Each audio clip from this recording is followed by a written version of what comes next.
2025. The name of our team is the Desi team. Our idea's name is the Surya Sahayak drone.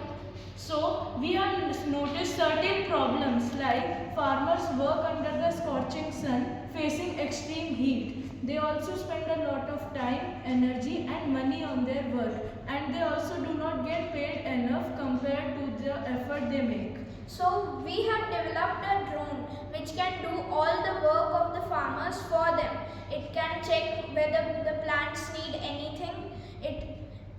It can also give them fertilizers, it can water them, and most of all, it can give them manure.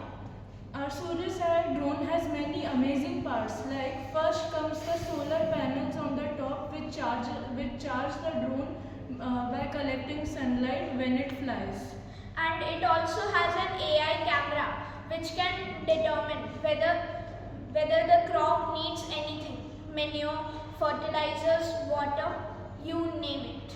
And don't forget about the small water tank and sprinkler which can be used to water the crops or used to spray fertilizers. Thank you.